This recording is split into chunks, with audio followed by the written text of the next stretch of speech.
أعوذ بالله من الشيطان الرجيم بسم الله الرحمن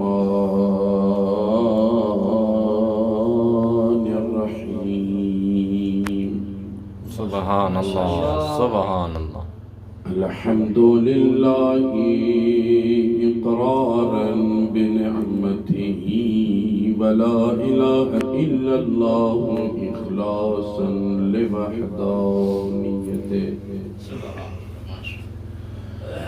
والصلاة والسلام على صاحب الدعوة النبوية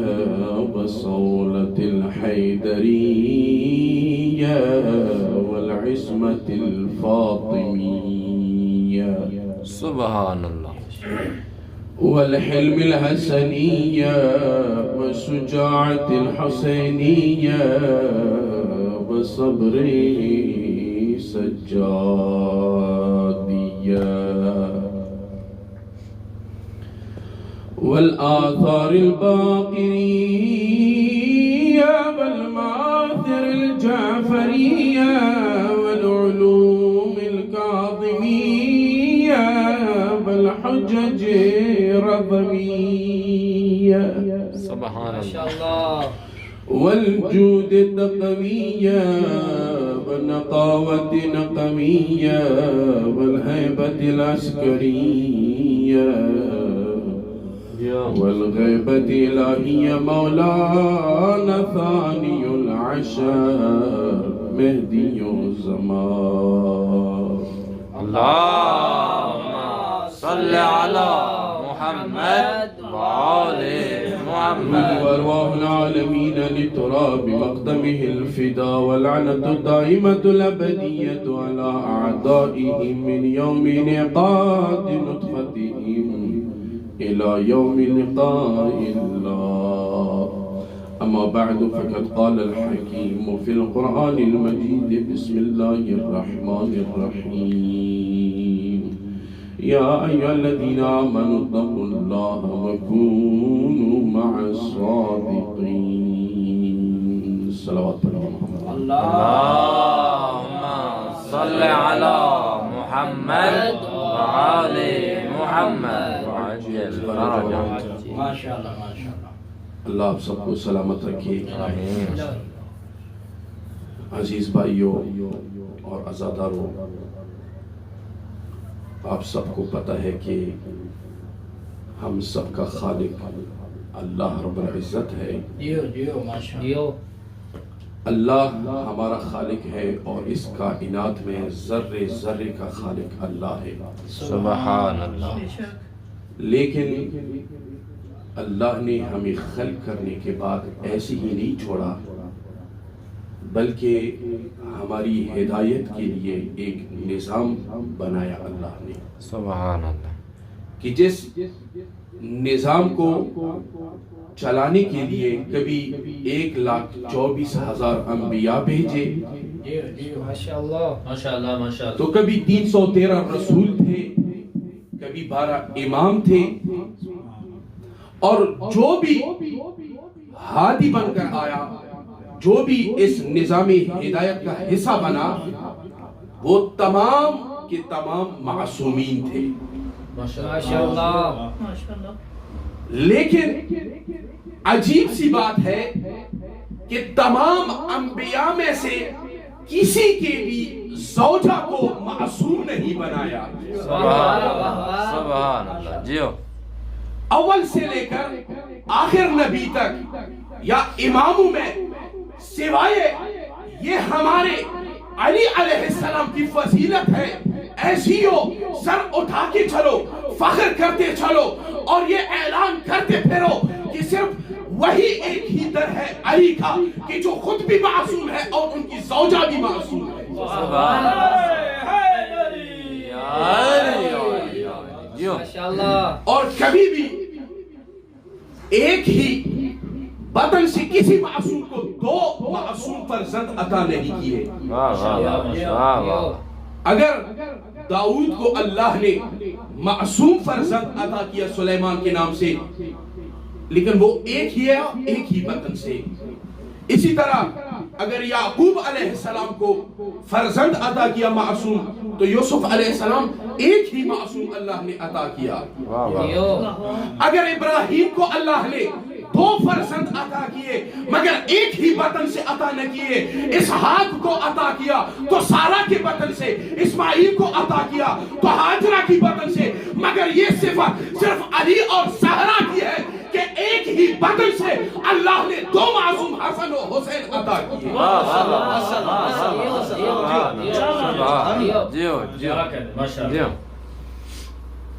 عزیزو، سب سے بڑا مقصد جو ہوتا ہے انسان کا اور تخلیق کا بھی یہی مقصد ہے کہ حب خدا کو حاصل کرے انسان۔ سبحان اللہ، سبحان اللہ۔ خدا کی محبت کا حصول مقصد خلقت ہے۔ سبحان اللہ نے فرمایا وما خلقت الجن والانس الا لیعبدون، عبادت کر لے، اور عبادت میں بھی ہم نیت یہی کرتے ہیں قربتاً الی اللہ، مطلب قرب خدا، حب خدا ہم حاصل کریں، یہی ہمارا مقصد ہے۔ جس طرح امام حسین علیہ السلام نے دعائے عرفہ میں فرمایا الہی ما وجد من فقد، ما وجد من فقدک وما الذی فقد من وجدک، اے خدا جس نے تجھے کھویا اس نے کیا پایا، سبحان، اور جس کو تو ملا اس نے کیا کھویا۔ لہذا محبت خدا کا حصول ہی مقصد حیات ہوتا ہے، مقصدی زندگی ہوتا ہے سب انسانوں کا۔ لیکن کیسے ہم محبت خدا کو حاصل کریں؟ کیونکہ وہ نور ہے، ہم ظلمت ہیں۔ وہ عزیز ہے، ہم ذلیل ہیں۔ وہ غنی ہے، ہم محتاج ہیں۔ وہ نور ہے، ہم خاک ہیں۔ ہم کیسے محبت خدا کو حاصل کر لیں؟ اسی لیے ایک وسیلہ کا ہونا چاہیے کہ جو درمیان میں رہے، انسانوں کو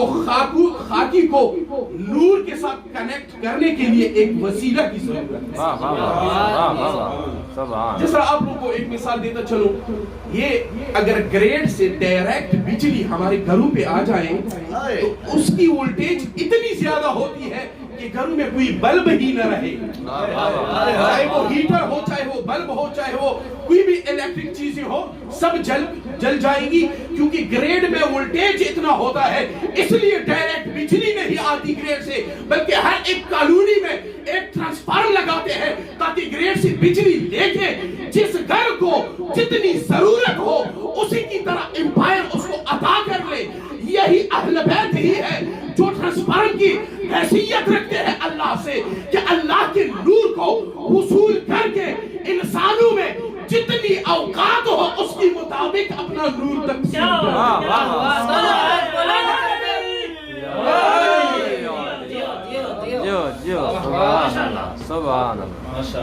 لہذا خدا فرماتا ہے، رسول کو حکم دے کے فرما رہا ہے قل ان کنتم تحبون اللہ فاتبعونی۔ اگر مقصد حیات حصول حب خدا ہے، توجہ میرے ساتھ انشاءاللہ دلوں بڑے محبت والے محبت،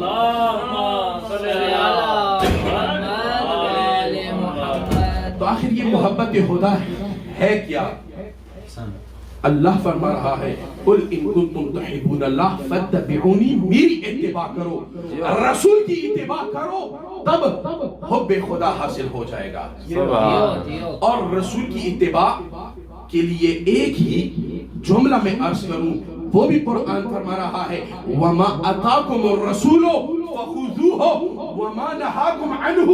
فانتہوا۔ یہی اتباع رسول ہے کہ رسول جو بھی دے اس کو لے لو اور جس چیز سے منع کرے اسے منع ہو جاؤ۔ کسی بھی چیز کی کے بارے میں اگر رسول امر کر لے، حکم کر لے، اس کو مان لو، چاہے وہ غدیر کے میدان پہ علی کا ہاتھ بلند کر کے کہے کہ من کنتم مولا فہذا علی مولا، میرے بعد تمام لوگوں پر جس طرح میں اولا بے تصرف مولا ہوں، میرے بعد میرے بھائی علی ان لوگوں پہ مولا ہے. ہاتھ بلند کر کے نعرہ حیدری،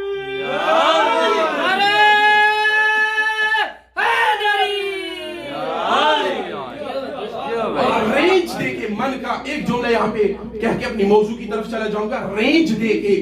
من کہاں تک جا رہا ہے.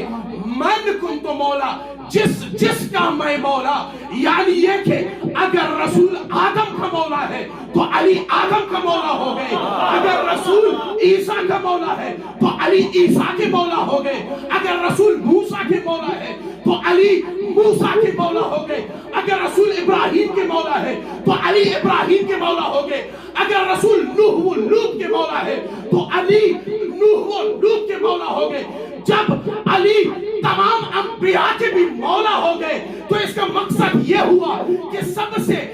انبیاء سے علی کا درجہ بلند ہوا، کیونکہ ان کا مولا جو مولا بن گئے. تو اب یہاں پہ یہ جملہ کہنے کی اجازت دیجئے کہ جب علی آدم کے مولا ہو گئے، اب بھی آدم سے منکر ہو جائے وہ شیطان بنتا ہے، تو کوئی اس کے مولا سے منکر ہو. سبحان اللہ، سبحان اللہ، نعرہ حیدری. یہ وہ علی ہے کہ جس کے بارے میں جابر انصاری فرماتے ہیں کنا عند النبی، ہم مسجد حرام میں کعبہ کے پاس بیٹھے ہوئے تھے جبکہ امام علی فاقبل علی امیر المؤمنین، امام علی تشریف لے آئے. اور جابر کی جملے ہیں فقد نبی صلی اللہ علیہ وسلم نے فرمایا قد اتاکم اخی، آپ لوگوں کے پاس میرا بھائی علی آ گیا. فضرب کعبہ بیدہ، رسول اللہ نے کعبے کو ہاتھ سے مارا اور یہ کہا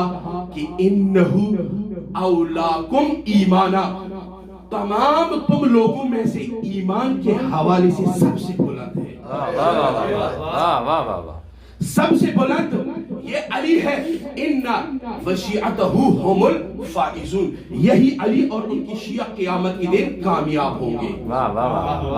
ایمان کے حوالے سے اول درجے پہ فائز ہے یہی امام علی. صرف یہی کہنا کافی ہے ایمان کے لیے کہ جب بستر رسول پر ہجرت کی رات علی سوئے، ابن عباس کا یہ کہنا ہے انہو قد شر نفسہ تلک اللیلہ حین لبث ثوب النبی ونام مکانہ، کہ اسی رات ہی علی نے اپنے نفس کو بھیج ڈالا کہ جب رسول کے بستر پر سوئے رسول کے لباس کو زیب تن کر کے. اور تلواروں کے سائے میں علی علیہ السلام سوتے رہے، چونکہ نبی نے کہا کہ کل تمام لوگوں کو امانتیں دے کر پھر واپس آ جانا مدینہ. تو کسی نے علی علیہ السلام سے پوچھا کہ آپ کو اس وقت ڈر نہیں لگا قتل ہونے کا تلواروں کے سائے میں بستر رسول پر سوتے ہوئے؟ کہا نہیں، مجھے یقین تھا، صبح تک تو یقیناً زندہ رہنا ہے. کہا وہ کیسی یقین؟ کہا کہ رسول نے فرمایا تھا وَمَا يَنْتِقُ عَنِ الْهَوَىٰ إِنْ هُوَ إِلَّا وَحْيٌ يُوحَىٰ، رسول نے فرمایا تھا کل تمام مشرکوں کو امانتیں دے کر واپس آ جانا، مجھے یقین تھا کل تک تو زندہ ہی رہنا ہے.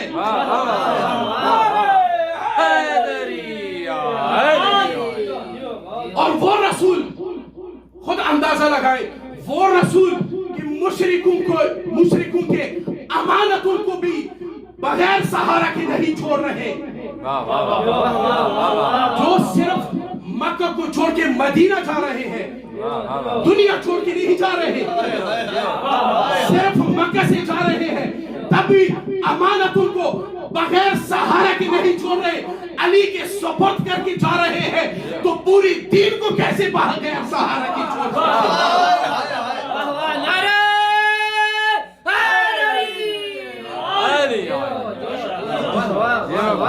اور رسول نے فضرب بیدہ الکعبہ، کعبہ کو مارتے ہوئے کہا انہو اقواکم فی امر اللہ، یہ وہ علی ہے کہ تم تمام میں سے اللہ کے امر میں سب سے قوی تر انسان ہے، چاہے وہ علم کا میدان ہو، چاہے وہ شجاعت کا میدان ہو، چاہے وہ سخاوت کا میدان ہو، کوئی بھی میدان ہو، تمام تم میں سے وہ بالا تر ہے۔ وَأَقْسَمُكُمْ بِالسَّوِيَّةِ، اور تم میں سے سب سے زیادہ برابر کے ساتھ تقسیم کرنے والی یعنی عادل ترین شخص یہی علی ہے۔ اتنے عادل کہ سودے بنت عمارہ مدانی، وہ فصیحہ بلیغہ ایک خاتون تھی معاویہ کے زمانے میں، امام علی کے زمانے میں، کہ جب معاویہ کے پاس آ گئی کسی وزیر کی شکایت لے کر، معاویہ نے اس کو ڈھانٹا، سرزنش کی، کہا آئندہ میرے وزیروں کے بارے میں کوئی شکایت نہیں سنوں گا۔ وہیں پر یہ سودہ حمدانی کہنے لگی صلی اللہ علی جسم تضمنہ قبر فاصبح فیہ العدل مدفونا، مجھے میرا سلام ہو اس شخص کے اوپر کہ جو دفن ہو گئے مگر علی دفن نہیں ہوئی، پوری عدالت دفن ہو گئی۔ یہ وہ ذات ہے کہ علی کے دفن سے پوری عدالت دفن ہو گئی۔ اور صوت علی صوت العدالت الاسلامیہ، صوت العدالہ، یہ جو کتاب جارج جوردک نے لکھی ہے، عیسائی بہترین کتاب لکھی ہے، اور اس کی ابتدا میں یہ لکھا ہے کہ علی علیہ السلام اگر شہید ہو گئے قتل علی لشدت عدالتی، علی اگر شہید ہو گئے شدت عدالت کی وجہ سے شہید ہو گئے۔ اور اتنے عادل تھے کہ مولا نے فرمایا، خود نہج البلاغہ اٹھا کے دیکھے، واللہ لو اوتیتو اقالیم الدنیا بما تحت افلاکہا، اگر پوری کائنات اور آسمان و زمینوں میں جتنے بھی ماتا و سامان ہو تمام مجھے دیا جائے اس چیز کے بدلے ان اعصى اللہ فی نملۃ، کہ ایک چونٹی سے جلب الشعیرہ، جو کا ایک دانہ اٹھا لے، ما فعلتو، میں علی یہ نہیں کر سکتا، کیوں؟ لأن دنیاکم عندی لأہون، کہ جو ایک ٹڈی کی منہ میں ایک پتا ہے اس سے زیادہ پست یہ دنیا میری نظر میں ہے۔ سبحان اللہ، یہ وہ علی ہے۔ تبھی تو جورج جرداق نے، بس آخری جملہ، ٹائم میرا ختم ہو رہا ہے، جورج جرداق نے یہ کہا، یا دنیا ماذا علیکی لو حشدتی کل قواک وآتیت فی کل زمن علیہ۔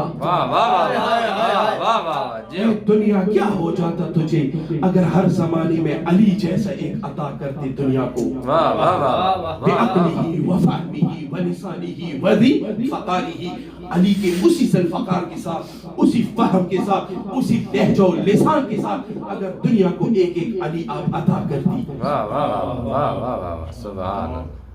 علی کا جو لہجہ، وہ فصاحت و بلاغت کہیں پر تاریخ میں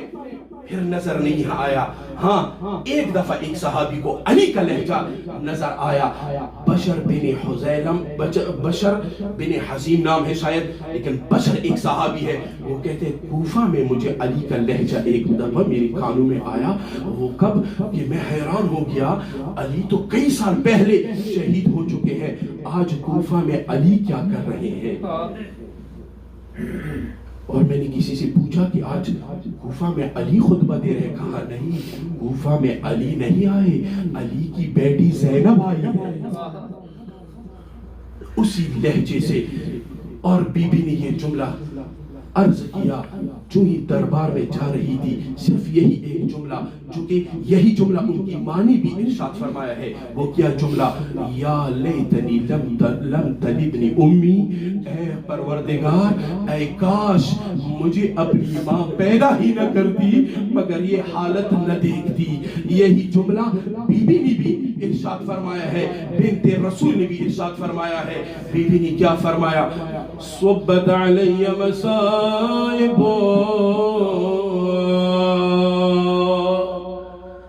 لو صبت علی ایام سرن لیالیا، بی بی نے فرمایا اگر اتنی مصیبتیں روشن دنوں بیابان تھی تاریک رات بن جاتے اتنی مظلومہ ہے مدینہ والے آگئے کیا کہہ رہے ہیں یا ابا الحسن ان فاطمہ تبکی فی اللیل والنہار فلا احد منا یتہن بنوم علی فراشنا اے علی زہرا راتوں اور دنوں کو روتی رہتی ہے ان سے کہہ دیجئے یا رات کو روتی رہے یا دن کو روتی رہے ہم اپنے گھروں میں آرام سے نہیں سو پاتے بی بی نے فرمایا علی جا کے ان سے کہہ دیجئے بس میں کچھ دنوں کی مہمان ہوں سب سے پہلے اپنے ابو سے اپنے والد سے ملنے والی ہوں اس کے بعد بی بی جنت البقیع میں جاتی رہی تحت ظل الشجرہ روایت کا جملہ ہے بی بی وہاں پہ ایک درخت کی سائے میں بیٹھ کی روتی رہی لیکن فلما مزت مدہ فقد قطع الشجرہ یہ ظالموں نے اس درخت کو بھی نہ چھوڑا اس درخت کو بھی کاٹ دیا اللہ لعنت اللہ علی القوم الظالمین وسعنا